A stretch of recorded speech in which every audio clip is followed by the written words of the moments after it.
جنات عدن التي وعد الرحمن عباده بالغيب إنه كان وعده مأتيا يوم لا ينفع مال ولا بنون إلا من أتى الله بقلب سليم إبراهيم عليه السلام ጌታውን አምላኩን አላህን ሲማጸን ሰዎች በሚቀሰቀሱበት ጊዜ አታዋርደኝ ያ ቀን ማለት يوم لا ينفع مال ولا بنون የሰበሰብናቸው ገንዘቦቻችን እንደዚሁም የወለድናቸው ልጆቻችን የማይጠቅሙበት ቀን ነው ልጆች ስላሉት ከጀሃነም እሳት ወይም ከአላህ ቁጣ መከታ የሚሆኑት የለም ከሀብቱ ከአላህ ቅጣት ማምለጥ የሚችል የለም በዚሁ በዱንያ በሀብቱ አላህ የሚወደውን መልካም ነገር ካልሰራበት በዲን አልእስላም ላይ ጸንተው የሚሞቱ ትውልዶችን ካልወለደ በስተቀር ልጆችና ገንዘብ የማይጠቅምበት ቀን ነው ያ ቀን ኢላ መን አተላህ አላህ ዘንድ የመጣን ሰው እንጂ ቢቀልቢን ሰሊም ሰላማዊ የሆነ ልብ ሽርክ የሌለበት ማዕሲያ የሌለበት ወንጀል ያላደገደገበት የሆነ ንጹህ ልብ ይዞ የመጣ ካልሆነ በስተቀር ልጆችም ሆነ ንብረት የማይጠቅምበት ቀን ላይ ኃጢአቴን ይቅር በለኝ በማለት ኢብራሂም አለይሂ ሰላም ጌታውን ሲለምን ነበር ከሌላ ነገር ይልቅ ቅድሚያ ለልብ የተሰጠው ለምንድን ነው ልብ ያለውን ደረጃ በእስላም እንድንናገር ስለምፈልግ ነው የልብ ስራው ደም መርጨት ብቻ አይደለም ይሄ ሳይንስ የደረሰበት ሳይንስ በምርምር ያገኘው ውጤት እንጂ ሳይንስ ያላገኘው ነገር በጠቅላላ የለም ማለት አይደለም ልብ ደም ይረጫል ማለት ከደም መርጨት ውጪ ሌላ ስራ የለውም ማለት ግን በፍጹም አይደለም ይሄንን ልናውቅ ይገባናል ስለዚህ ልብ በእስላም ውስጥ ልዩ ስፍራ አለው ስለ ልብ ትኩረት ሰጥተን የምንነጋገረው ብዙ ምክንያቶች ስላሉ ነው ከነዚህ ምክንያቶች መካከል አንደኛ القلب موضع نظر الله تعالى الله የሚመለከተው ስፍራ መሆኑ ነው الله የሚመለከተው ልባችንን መሆኑ ነው የአላህ መልእክተኛ ምንድነው ያሉት ان الله تعالى لا ينظر الى صوركم واموالكم الله ወደ ቅርጻችሁ ወደ ንብረታችሁም አይመለከትም ማለት ቦታ የሚሰጠው ለቅርጻችሁ አይደለም ለሰውነት ቅርጽ ወይ ለሰበሰብነው ሀብት ወደ ንብረታችሁ አይደለም ولكن ينظر الى قلوبكم واعمالكم ነገር ግን ወደ ልቦቻችሁና ወደ ስራዎቻችሁ ይመለከታል አላህ የሚመለከተው ስፍራ ልብ ነው ለዚህ ነው ስለ ልብ ማጥናት የሚያስፈልገው أعوذ بالله من الشيطان الرجيم بسم الله الرحمن الرحيم الحمد لله رب العالمين الصلاة والسلام على رسول الله صلى الله عليه وسلم السلام عليكم ورحمة الله وبركاته ودنا يتكبراته مسلم وندموچنا اهቶቼ እንደምን አደራችሁ እንደምን ዋላችሁ እንደምን አመሻችሁ አልহামዱሊላህ رب العالمين الله የተመሰገነ ይሁን በጣም ደህና ነኝ እኔ አልহামዱሊላህ أهلا بكم وعليكم السلام ورحمة الله وبركاته مرحبا زاري الله فقادو كهونا عند أنستنيا رئيس نورنال نقرقن اجيق بتام وساين انقبقابي هنا رئيسنو الله يقول الله چننم لب يستكاكلو يتستكاكل لب من أين لبنا ولباتشنن لما بجت لما استكاكلس من ማድረግ አለብን በሚለው ዙሪያ ይሆናል አላህ በሱረቱ ሹዓራ ምዕራፍ 26 ከቁጥር 88 እስከ 89 አባታችን ኢብራሂም አለይሂ ሰላም የተናገረውን በመለኮታዊ ቃሉ አላህ ይነግረናል ለኛ በዚህ ሱረቱ ሹዓራ ቁጥር 26 እስከ 80 ቁጥር 88 እስከ 89 ባለው أعوذ بالله من الشيطان الرجيم يوم لا ينفع مال ولا بنون إلا من أتى الله بقلب سليم إبراهيم عليه السلام جيتاون أملاكون الله سماتسن ወግፊር ኸጢአቲ የውመ ዲን ብሎ ነበር ከዚህኛው ቀደም ባለው አያ ላይ ኃጢአቴንም የፍርዱ ቀን ሰዎች ሁሉ ለፍርድ ሚዛን ባንተ ዘንድ በሚሰበሰቡበት ጊዜ ይቅር በለኝ ማረኝ ካለ በኋላ ያ ቀን ማለት የውመ ላ የንፈዑ ማሉ ወላ በኑን የሰበሰብናቸው ገንዘቦቻችን እንደዚሁም የወለድናቸው ልጆቻችን የማይጠቅሙበት ቀን ነው። ልጆች ስላሉት ከጀሃነም እሳት ወይም ከአላህ ቁጣ መከታ የሚሆኑት የለም። ከሀብቱ ከአላህ ቅጣት ማምለጥ የሚችል የለም። በዚሁ በዱንያ በሀብቱ አላህ የሚወደውን መልካም ነገር ካልሰራበት በዲን አልኢስላም ላይ ጸንተው የሚሞቱ ትውልዶችን ካልወለደ በስተቀር ልጆችና ገንዘብ የማይጠቅምበት ቀን ነው ያ ቀን። ኢላ መን አተላህ አላህ ዘንድ የመጣን ሰው እንጂ ቢቀልቢን ሰሊም ሰላማዊ የሆነ ልብ ሽርክ የሌለበት ማዕሲያ የሌለበት ወንጀል ያላደገደገበት የሆነ ንጹህ ልብ ይዞ የመጣ ካልሆነ በስተቀር ልጆችም ሆነ ንብረት የማይጠቅምበት ቀን ላይ ኃጢአቴን ይቅር በለኝ በማለት ኢብራሂም አለይሂ ሰላም ጌታውን ሲለምን ነበር። ወላ ትኽዚኒ የውመ ዩብዓቱን ነው አየቱ። ወግፊር ኸጢአቲ የሚል አይደለም። ሰዎች በሚቀሰቀሱበት ጊዜ አታዋርደኝ። ያ ቀን ማለት የውመ ላ የንፈዑ ማሉ ወላ በኑን ሀብትና ልጆች የማይጠቅሙበት ቀን ነው። ኢላ መን አተላህ ቢቀልቢን ሰሊም አላህ ዘንድ ሰላማዊ የሆነ ልብ ይዞ የመጣ ብቻ ሲቀር እና አልቀልቡ ሰሊም ቀልቡል ሙእሚን ሰላማዊ ልብ ማለት የሙእሚን ልብ ነው።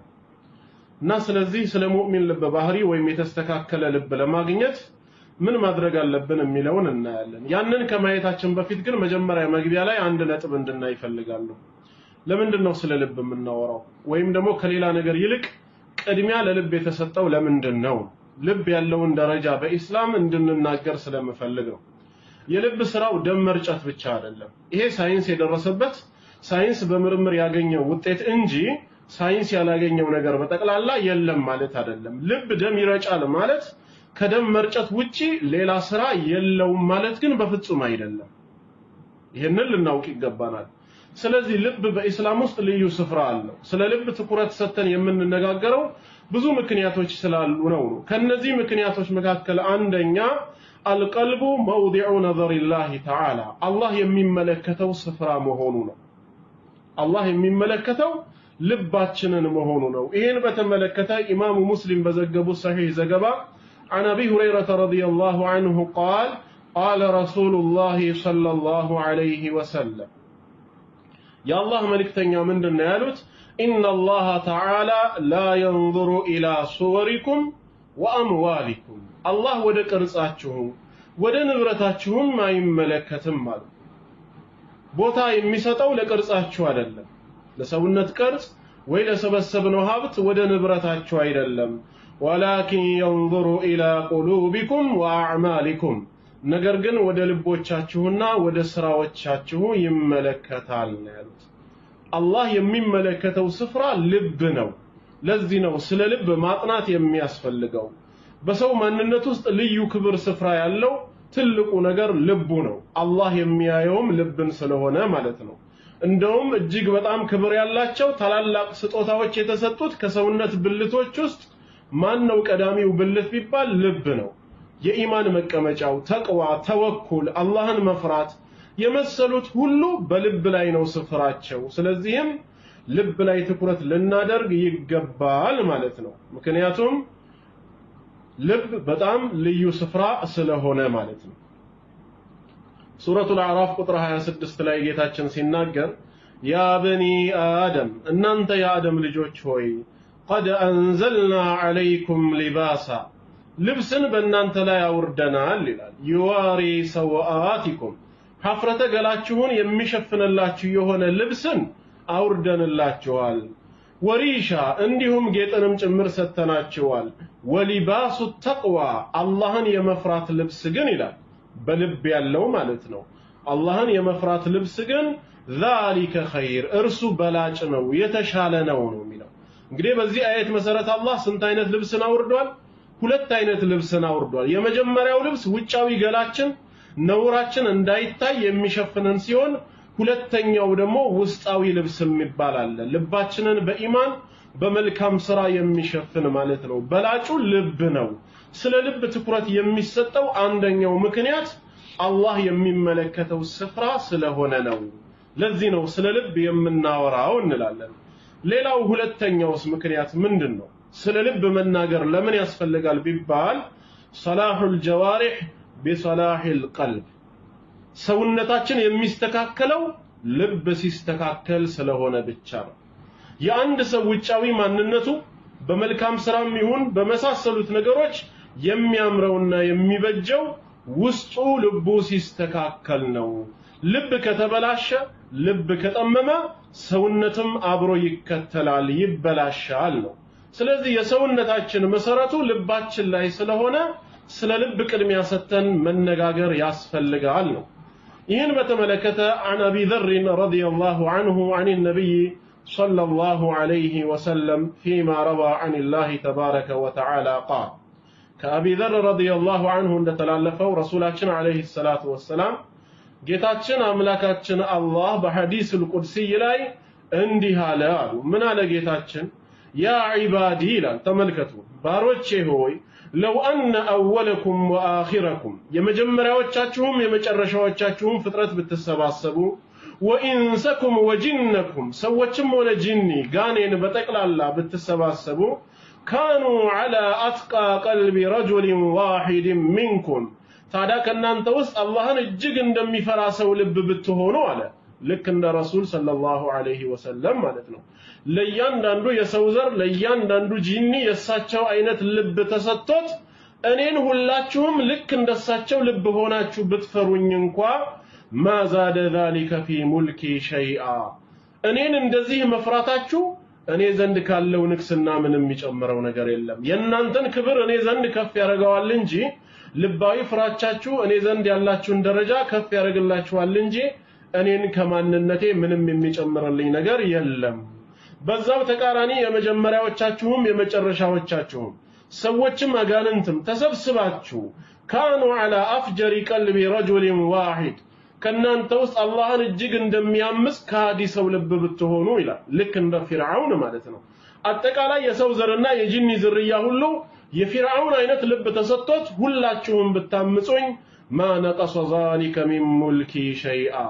እኔን ማመጻችሁና እኔን መካዳችሁ ለኔ የሚገባውን አምልኮ አለማቅረባችሁ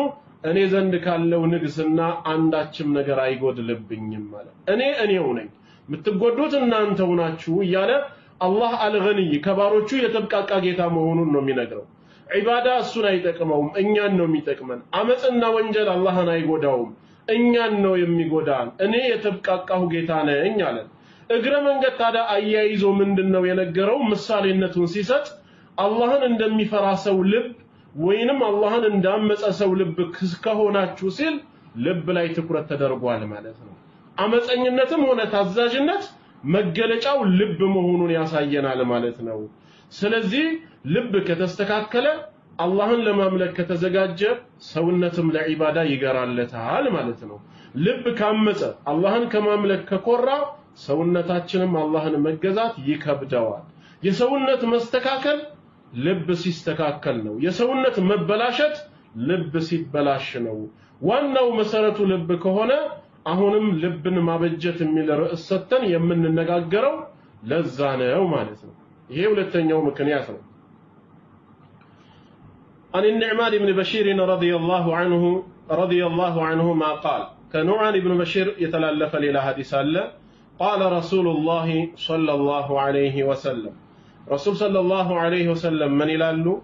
ألا وإن في الجسد مدغة أواج ሁላችሁም ንቁ አዳምጡ በሰውነታችሁ ውስጥ የምትታኘክ የሆነች ቁራጭ ስጋ አለች ሰውነታችን ውስጥ የተቀመጠች ትንሽዬ ስጋ አለች إذا صلحت እሷ ከበጀች ከተስተካከለች صلح الجسد كله ሰውነት ሁሉ ይስተካከላል ሰውነት ሁሉ ይበጃል وإذا فسدت እሷ ከተበላሸች فسد الجسد كله ሰውነት ሁሉ ይበላሻል ألا وهي القلب አዋጅ ንቁ እሷም ልብ ነች ስለዚህም ልብ ከተስተካከለ ሁሉም ሰውነት ይስተካከላል ልብ ከተበላሸ ሰውነት ሁሉ ምን ይሆናል ይበላሻል ማለት ነው ለልብ ትኩረት የምንሰጥበት ሌላኛው ምክንያት የሰውነት መስተካከል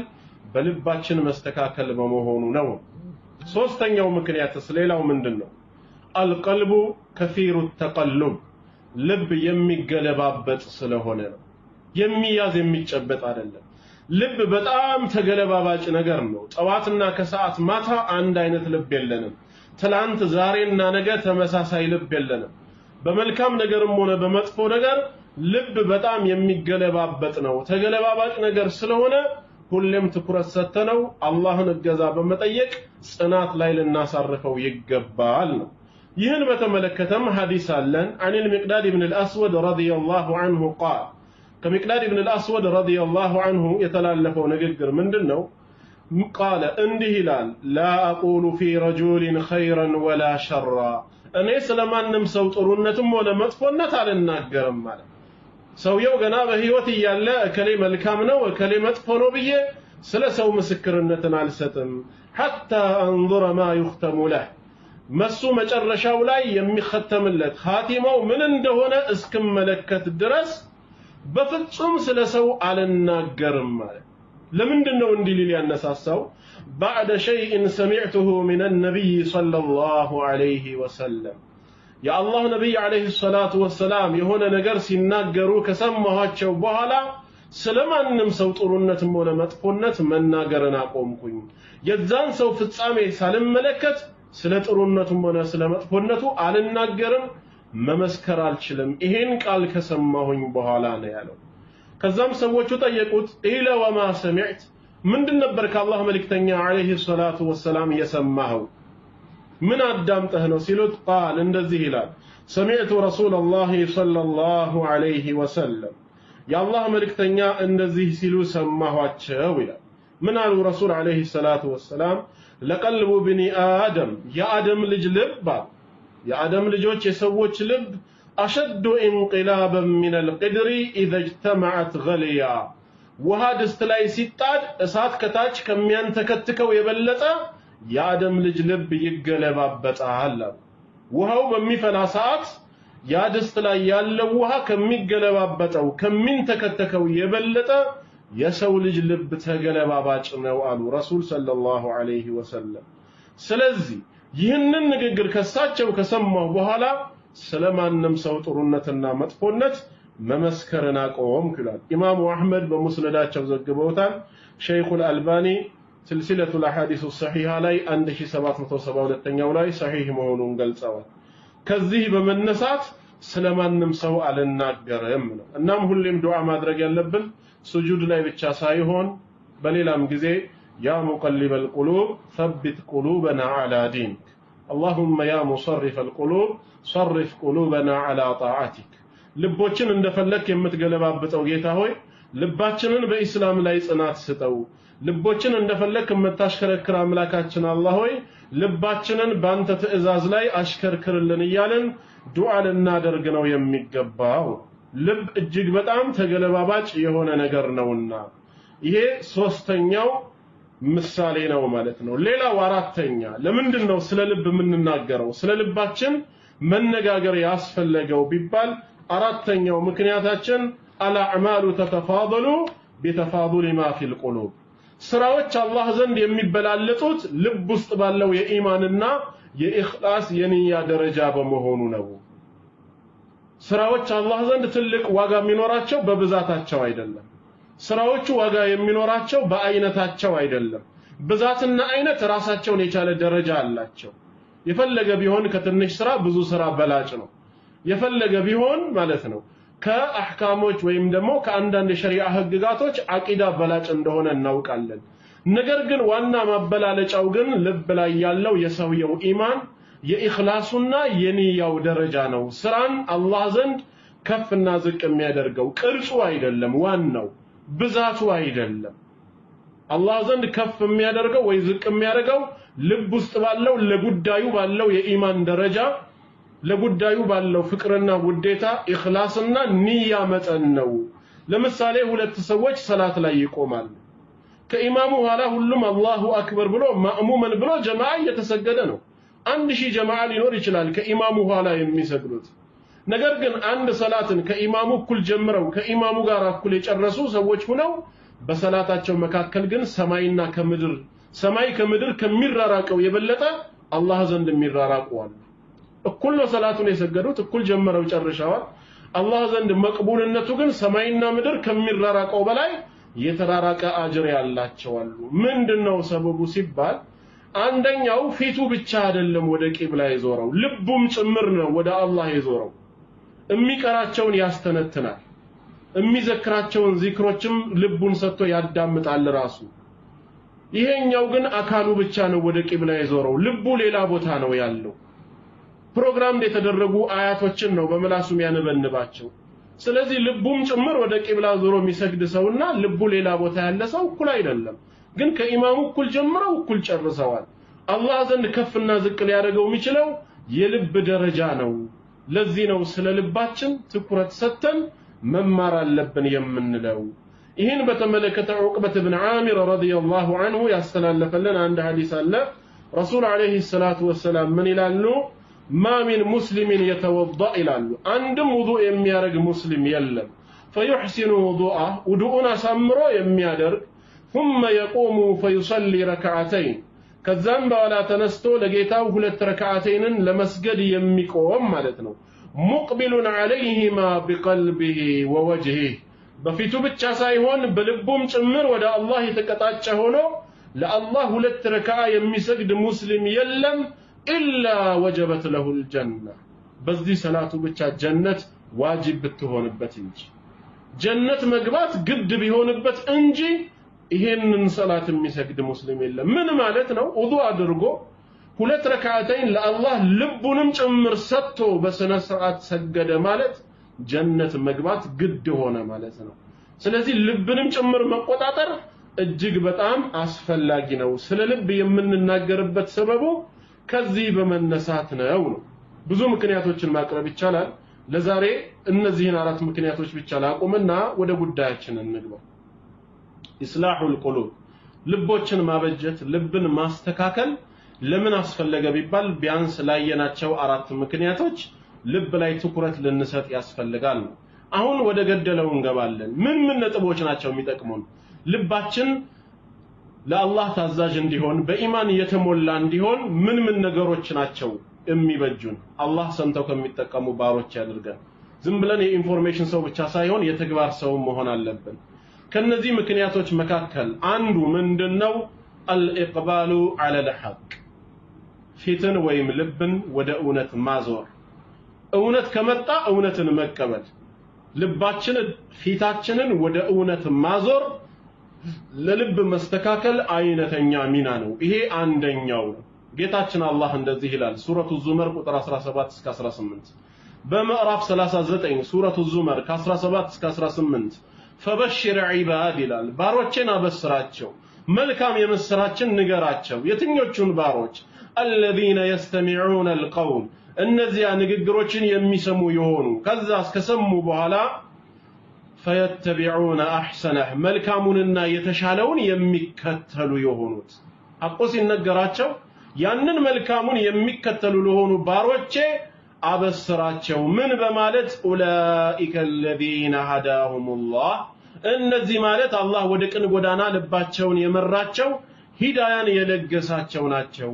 ወኡላኢከ هم اولو الالباب ያምሮ ባልተቤት ወይም የልብ ባለቤት ማለት እነሱ ናቸው ይላል እነማ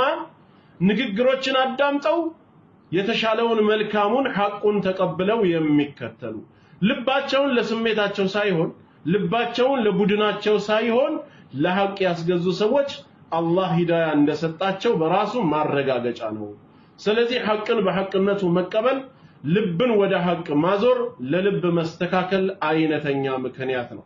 የካሃዲያን ልብ ግን ከዚህ ተቃራኒ በሽተኛ ስለሆነ ሁሌም ከሐቅ የሸሹ ሆነው ነው የምታገኛቸው መሃይም ይሆኑና በዛው ሳይመሩ ሂዳያን ሳያገኙ ይቀራሉ አላህም እንዳለው ሱረቱል አንዓም ምዕራፍ 6 ቁጥር 44 ላይ وما تأتيهم من آية من آيات ربهم ከጌታ አንቀጾች ወይንም ከተአምራቶቹ አንዲትም አትመጣላቸውም ኢላ ካኑ ዐንሃ ሙዕሪዲን ከሚነበብላቸው አንቀጽ ወይ ከሚያዩት ተአምር ችላ ብለው የሸሹ የዞሩ ቢሆኑ እንጂ ይላል። ይሄ ልባቸው የታመሙ የበሽተኛ ሰዎች ልብ መገለጫ ነው። ቀልባቸው የተስተካከለ ሰዎች ግን ሐቅን ይቀበላሉ ማለት ነው። ይሄ አንደኛው ቀልቡ የተስተካከለ ሰው መለያ ባህሪ ነው። ሁለተኛ ሁቡል ሐቅ ወንሽራሑ ሰድሪ ሊልኢስላም ሐቅን መውደድ ልብን ወይም ደረትን ኢስላምን ለመማር ዝግጁ ሆኖ ማስፋት። ሐቅን የሚያፈቅርና የሚወድ ሰው ልቡን ለኢስላም ትምህርት የሚያሰፋ ሰው አላህ የተስተካከለ ልብ እንደሰጠው ምልክት ነው። ምክንያቱም ቀልቡ ሰላምተኛ የሆነ ቀልበን ሰሊም ያለው ሰው ሐቅን ይወዳል። ኢስላምን ለመማር ልቡን ለእውነት ምን ያደርጋል? ያሰፋል ማለት ነው። በሽተኛ ልብ ግን በተቃራኒው ሐቅን ይጠላል፣ ኢስላምን ለመማር ልቡ ይጠብበታል። በዚህም ሰበብ የአላህን ሂዳያ ይነፈጋል ማለት ነው። አላህ በሱረቱል አንዓም ላይ ነግሮናል። በምዕራፍ 6 ቁጥር 125 ላይ ምዕራፍ 6 ቁጥር 125 ላይ አላህ ምን ይላል? ፈመን ዩሪድላሁ አን የህዲየህ አላህ ሊመራው የፈለገውን ሰው ይላል ሂዳያን ሊለግሰው የፈለገውን ሰው የሽረህ ሰድረሁ ሊልኢስላም ልቡን ደረቱን ለእስልምና ያሰፋለታል ይላል። ኢስላምን ለመማር የሰፋ ልብ ካላችሁ አላህ ኸይር ፈልጎላችኋል ማለት ነው። አላህ ይወፍቀን። ልቡን ለኢስላም ያሰፋለታል። ወመን ዩሪድ አን ዩድለሁ በኃጢአቱ በወንጀሉ ሰበብ ሊያጠመው የፈለገውን ደግሞ አላህ ልቡን ሊዘጋበት ሊያጠመው የፈለገውን ሰው የጅዐል ሰድረሁ ضይቃ ደረቱን ጠባብ ያደርግበታል። ሐረጃ ቸጋራ ያረገዋል። ከአነማ የሰዐዱ ፊ ሰማእ ልክ ወደ ሰማይ ያለ መሰላል ለመውጣት እንደሚታገል ሰው ይላል። መሰላል ሳይኖር ወደ ላይ ለመውጣት የሚታገል ሰው ምንድነው የሚሆነው? አይችልም፣ ይወድቃል፣ ይፈጠፈጣል። ይልቁኑ የመተንፈሻ እንትኑም ያጥራል ማለት ነው። ልክ እንደዛው አንድ ሰው ወደ ላይ በወጣ ቁጥር የኦክሲጅን እጥረት እንደሚያጋጥመው ሁላ ወደ ላይ በወጣ ቁጥር ትንፋሽ እጥረት እንደሚያጋጥመው ሁላ አላህ የሂዳያ በርን ከዘጋበት በኃጢያቱ ሰበብ ሐቅን የመቀበሉ ሁኔታ ያከትምለትና ልቡ ጠባብና ቸጋራ ይሆናል። አላህ የተስተካከለ ልብ የሰጠው ግን ሁሌም ለኢስላም ልቡ የሰፋ ነው። ሐቅን ያፈቅራል፣ ሐቅን ይወዳል። ነገር ግን በሽተኛ ልብ ያለው ሐቅን ይጠላል። ይህም በሱረቱል ሙእሚኑን 23ኛ ሱራ አንቀጽ 7 ላይ እንደተነገረው በል ጃአሁም ቢልሐቅ ይልቁኑ እነሱ እውነቱ መጥቶላቸው ነበር ይላል። መልእክተኛው እውነቱን ይዞላቸው መጣ። ወአክሰሩሁም ሊልሐቅ ካሪሁን አብዛኛዎቻቸው ግን እነሱ ለመጣላቸው እውነት ጠዮች በመሆናቸው ነው ይላል። ሐቅን አልተቀበሉም፣ ጠዮች ነው የሆኑት። በዚህም ሰበብ ለጥመት ተዘጋጁ ማለት ነው። ቀልቡ የተስተካከለ ሰው ግን ልቡ ለኢስላም እንደሰፋ ነው። ሁሌ ሐቅን መቀበልም ይወዳል ማለት ነው። ሶስተኛ ቀልቡ የተስተካከለው ሰው ምን አይነት መለያ ባህሪ ያለው? ኢጃበቱ ዳዕወቲል ኢማን ወሁቡል ኢዝዲያድ ሚንሁ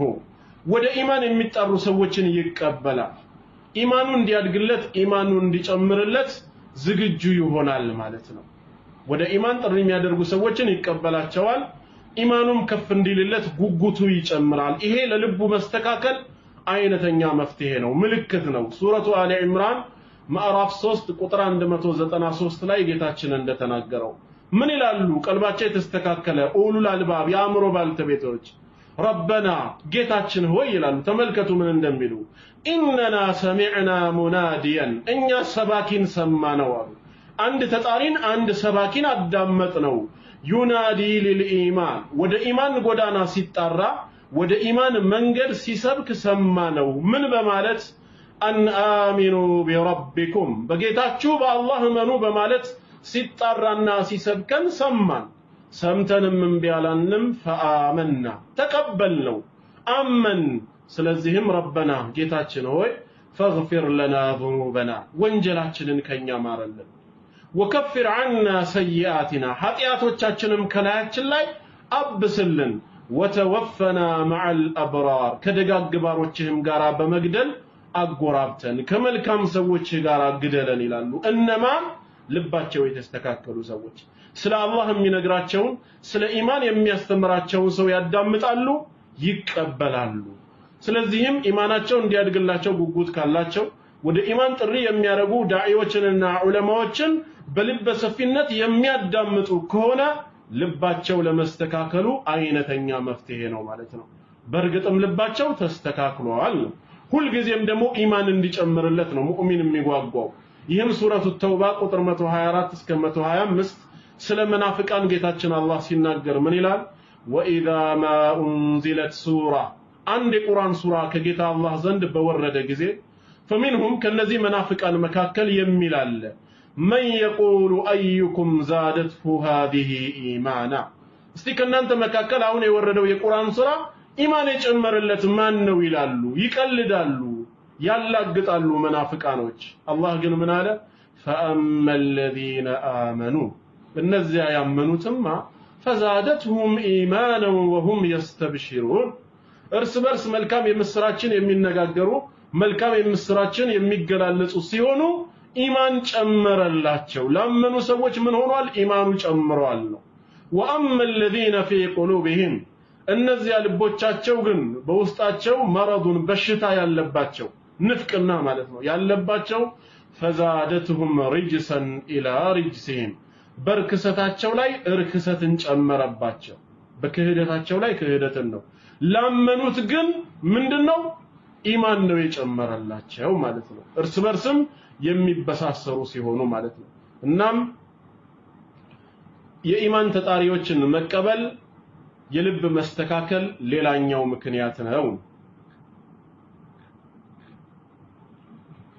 ሌላው አራተኛው ሰበብ التذكر ማስታወስ መገሰጽ ማስታወስ ቀልቡ የተስተካከለ ሰው አይነተኛ ምሳሌ ነው ሰው ይረሳል በባህሪው ረሺ ነው አባታችን አደም ጀምሮ መርሳት የነበረ ባህሪ ነው ነገር ግን ቀልቡ ሰላማዊ የሆነ ሰውስ እንደረሳ በዛው ታወሩ አይቀርም ያስታውሳል ይገሰጻል ከረሳው ነገር ይመለሳል ማለት ነው ማስታወስ የአማኞች ልብ ነው አላህ ምን ይላል ስለ ሙእሚናን ባሮቹ ሱረቱል አዕራፍ ላይ ኢነል ለዚነ ተቀው እነዚያ ጌታቸውን አላህ የሚፈሩ ሰዎች ኢዛ መሰሁም ባገኛቸው በነካቸው ጊዜ ጣኢፉን ሚነ ሸይጣን ከሸይጣን የሆነ ጭፍራ ይላል ሜቢ ኃጢያት ላይ በጣላቸው ጊዜ መንገድ ሲስቱ ኃጢያት ላይ ሲወድቁ በዛው ሰምጠው አይቀሩም ተዘከሩ የጌታቸውን ቀን ታላቅነቱን ቅጣቱን ያስታውሳሉ ወዲያውኑ فإذا هم مبصرون ተመልካቾች ናቸው ልባቸው አልታወረም ስለዚህ ተውበት አድርገው ወደ ጌታቸው በመመለስ ከወደቁበት ኃጢያት አስታውሰው ይነሳሉ እነዚህ ማን ናቸው ኢማን ያላቸው ጌታቸውን አላህ የሚፈሩ ሰዎች ምንድናቸው ልቦች ናቸው ለዚህ ነው በሸሪዓችንም ማስታወስ የተደነገገው ሱረቱ ዛሪያት ላይ ወذكر ነው ያለው አስታውስ ገስስ فإن الذكرى تنفع المؤمنين ማስታወስ ሁሌ ሙእሚንን ይጠቅማል አማኝን ስለሚጠቅም ወንድምና እህቶች መተዋወስ አለባቸው فذكر إن نفعت الذكرى አስታውስ ማስታወስ ጠቃሚ ነች ጠቃሚ በሆነበት ስፍራ ሁሉ ላይ ገስጽ سيذكر من يخشى አላህን የሚፈራ ሰው ይገሰጻል ባንተ ማስታወስ ይመከራል ويتجنبها الأشقى ሁሌም ከማስታወስ የሚሸሸው ማን ነው እድለቢስ ነው ሸቂዩ እድለቢሱ ግን ይርቃታል الذي يصل النار الكبرى ታላቂቷን እሳት ጀሃነምን የሚገባት የሆነው ይላል አላህ ይጠብቀን እሳት ከመግባት ثم لا يموت فيها ولا يحيى ገብቶም ሰላም አይሆን ወይ ህያው ሆኖ አይኖር ወይ ሞቶ አይገላገለው ሁሌ እንደተሰቃየ ነው የሚኖረው ስለዚህም ማስታወስ ቀልቡ የተስተካከለ ሰው መለያ ባህሪ ነው ገፍላ ውስጥ እንዳንገባ ከገፍላ መውጣት አለብን ለዚህም አላህ ምን አለ ወአንዚርሁም አስጠንቅቃቸው يوم الحسرة የቁጭቷን ቀን ቁጭት የማይጠቅምበት ነገር ግን ሰዎች የሚቆጩበት የሆነው ቀን ከመምጣቱ በፊት ገስጻቸው አስታውሳቸው አስጠንቅቅ إذ قضي الأمر ነገሩ ሁላ ከተወሰነ በኋላ وهم في غفلة እነሱ ገና በዱንያ በዝንጋቴ ላይ ሆነው وهم لا يؤمنون በእኛ ጌትነት ሳያምኑ አለ የኔን ጌትነት ሳይቀበሉ ወደኔ ከመምጣታቸው በፊት አስታውሳቸው ገስጻቸው እዛው ዝንጋቴ ላይ ሆነው እኔን እንዳይገናኙኝ ይያለ ከዘነጋንበት ቦታ ልንነቃ ልናስታውስ ይገባናል አምስተኛ ቀልቡ የተስተካከለ ሰው ምንድነው መለያው ሲባል አልየቂን በእምነቱ እርግጠኛ ጥርጣሬ የለበት ተረጋግቶ ነው የሚኖረው በአላህ ጌትነት በረሱል ሰለላሁ ዐለይሂ ወሰለም ነብይነት በእስላም ሃይማኖትነት ልቡ የተደላደለ ነው ምንም ሸክ የለበትም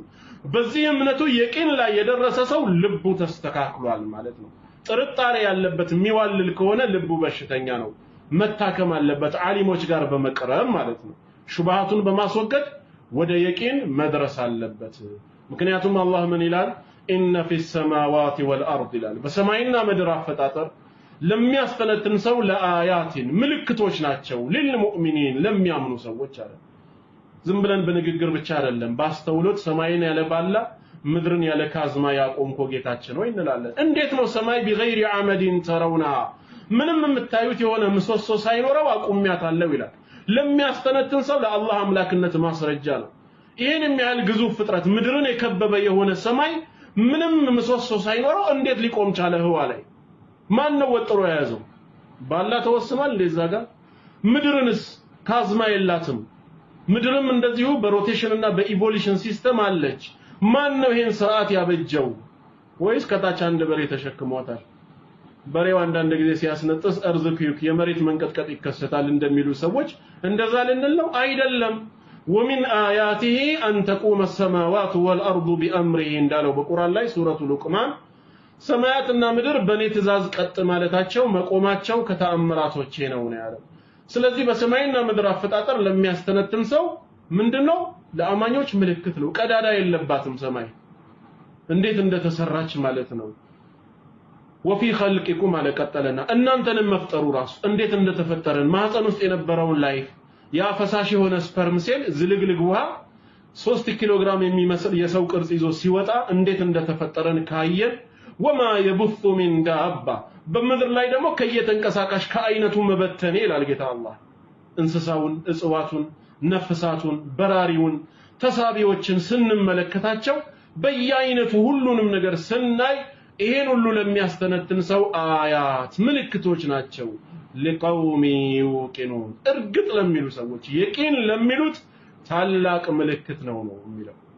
በእነዚህ እንኳን የሚያስተነትን ሰው እርግጠኛ መሆን ይችላል ሁሌም በጥርጣሬ ውስጥ ግን ያለው ቀልቡ በሽተኛ የሆነ ሰው ነው እንደዚህ አይነቱ በልሁም ፊ ሸክ يلعبون እንዳለው በጥርጣሬያቸው የሚዋልሉ የሚዋዥቁ ናቸው ነው የሚለው እንደዚህ አይነት ሰዎች መቼ ነው ታዲያ የሚያውቁት የቂንን የቂያም ቀን ነው ዱንያ ላይ አይደለም ምን ይላል ጌታ አላህ ስለነሱ ወለው ተራ ኢذል ሙጅሪሙን ናኪሱ رؤوسهم ከሃዲያንን አንገታቸውን ያቀረቀሩ ሆነው ብታያቸው ይላል የቂያም ቀን ራሳቸውን ዝቅ አድርገው አንገታቸውን የደፉ ሆነው ስታይ عند ربهم ጌታቸው ዘንድ በሚመጡ ጊዜ ምን ይላሉ ረበና ጌታችን አላህ ሆይ አብሰርና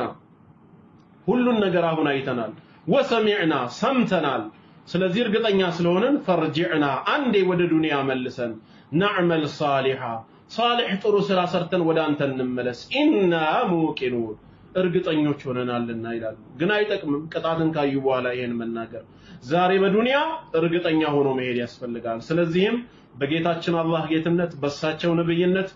በእስላም ሃይማኖትነት ምንም ጥርጥር ሊገባን አይገባም ከአላህ ሌላ ጌታ የለም ከረሱል ሰለላሁ ዐለይሂ ወሰለም በኋላ ነብይም ሆነ መልእክተኛ የለም ከኢስላም ውጪ አላህ ዘንድ ተቀባይነት ያለው ምንም ሃይማኖት የለም በዚህ እርግጠኛ ልንሆን ይገባል የቂን ልቡ የተስተካከለ ሰው መለያ ባህሪ ነው ስድስተኛው ደግሞ ሌላው ሊኑል ቁሉብ ለዚክሪላህ